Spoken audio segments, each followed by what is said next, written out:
BC bill ద్వారా జనాభా ప్రాతిపదికన ఉద్యోగాలు పదవులలో న్యాయం జరుగుతుందని జనగాం జిల్లా మహిళా అధికార ప్రతినిధి మౌనిక అన్నారు.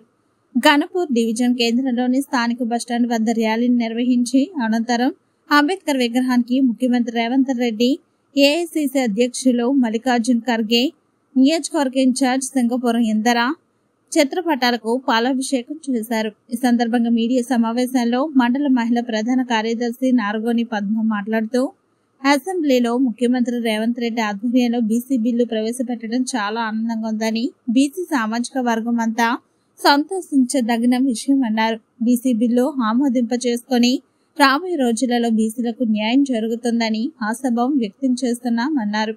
10 సంవత్సరాల కష్టకాలంలో నియోజకవర్గ ఇన్ఛార్జ్ సింగపురం ఇందిరా కార్యకర్తలను కంటికి రెప్పలా కాపాడుకొని స్వల్ప ఓటింగ్తో ఓటమి పాలైనప్పటికీ నేటి వరకు కూడా కాంగ్రెస్ పార్టీ కార్యకర్తలను కంటికి రెప్పలా కాపాడుకుంటూ వారి కష్ట సుఖాలలో తోడుగా ఉంటూ ఆర్థికంగా సహాయం చేస్తూ కన్న తల్లిలా కాంగ్రెస్ కార్యకర్తలను కాపాడుకుంటూ వస్తుందని, కొంతమంది తమ స్వార్థం కోసం పార్టీలోకి వచ్చి ఈ రోజు రేవంత్ రెడ్డి మీటింగ్ కు ఆహ్వానించకపోవడం బాధాకరమన్నారు.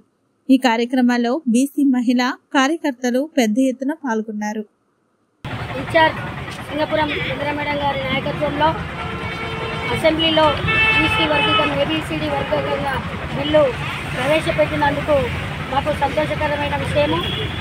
ఎందుకంటే అసెంబ్లీలో బిల్లు పాస్ చేసినందుకు రేవంత్ రెడ్డి గారికి మరియు పొన్నం ప్రభాకర్ గౌడ్ గారికి, ఏఐసీసీ పిసిసి మహేష్ కుమార్ గౌడ్ గారికి నేను ప్రత్యేక ధన్యవాదాలు తెలియజేసుకుంటూ,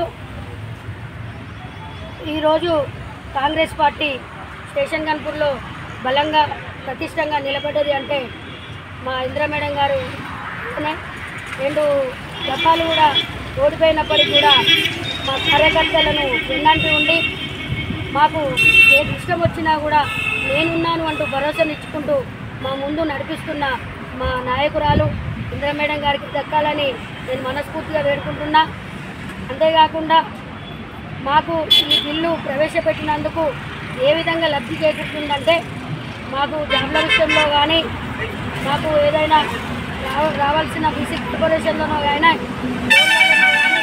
మాకు వస్తాయన్న ప్రజాభావం వ్యక్తం చేసుకుంటూ చాలా మాకు ఈరోజు సంతోషకరమైన విషయమని మేము చెప్పుకోవడం జరుగుతుంది. మా మహిళా జనానికం ఈరోజు మాకు బీసీ బిల్లు ప్రవేశపెట్టిల్లనే సంతోషంతో ఈరోజు ముందుకు రావడం జరిగింది. అంతేకాకుండా ఏదైనా కూడా స్టేషన్ గన్పూర్లో కాంగ్రెస్ పార్టీ పటిష్టంగా బలిష్టంగా నిలబడదు అంటే ఆ ఇందిరా మేడకే దక్కాలని నేను కోరుకుంటున్నాను. ఎంతోమంది ఎన్నో కుట్రలు చేసినా కూడా, ఆమె చుట్టూ ముట్టినా కూడా ఈరోజు నిలబడి ఉన్నది అంటే ఆ మేడంకే దక్కాలని నేను మనస్ఫూర్తిగా కోరుకుంటున్నాను. అంతేకాకుండా ఎవరికైనా కష్టం వస్తే, ఒకరికి బాధ వచ్చిందంటే, ఒకవేళ మేడం రాకపోయినప్పటికీ కూడా తల్లికి దగ్గర తనయుడని విమానాలు రాజు కూడా వచ్చి ఆ కుటుంబాన్ని ఓదార్చి పరామర్శించి వారికి తోచినంత ఎంతో కొంత సహాయం చేయడం కూడా జరుగుతుంది. అటువంటి నాయకురాళ్ళు ఈరోజు ఉన్నది అంటే మాకు చాలా సంతోషకరమైన విషయము. ఏ ఒక్కరు కూడా పెద్ద లీడర్లు ఇక్కడ ఉండి కూడా ఎవరికైనా ఓ పేదవాడి ఇంట్లో చనిపోయినా కూడా, ఆ ఇంట్లో కష్ట నష్టాలు ఉన్నా కూడా చూసుకోలేకున్నా కూడా ఈరోజు ముందుండి మా మేడం కానీ వాళ్ళ కొడుకు కానీ వచ్చి మమ్మల్ని కార్యకర్తలను కంటికి రెప్పలా కాపాడుకుంటూ నేనున్నాను, ఇక మీరు ముందుండండి, నేనున్నా, ఏ ఆపద వచ్చినా నేను చూసుకుంటా అని మాకు ధైర్యాన్ని నింపుకుంటూ ఈ రోజు వరకు కూడా ఉన్నాము అంటే మేడం దయ వల్లనే. ఒక్కొక్క కార్యకర్తను, ఒక్కరు 10,000 ఉన్న కార్యకర్తను ఇప్పటికి 90,000 కార్యకర్తల గుండెలలో నిలిచి ఉన్నది అంటే ఆ గొప్పతనం ఇంకా నేను చెప్పలేను, మాటల్లో కూడా నేను వర్ణించలేను. కాబట్టి దయచేసి ఏదైనా మీరు చేసినప్పుడు కూడా ఏం పని చేసినా కూడా మా నాయకురాలు నేతృత్వంలోనే ఆమె అడుగుజాడలను నడుచుకుంటామని మేము మనస్ఫూర్తిగా కోరుకుంటున్నాం.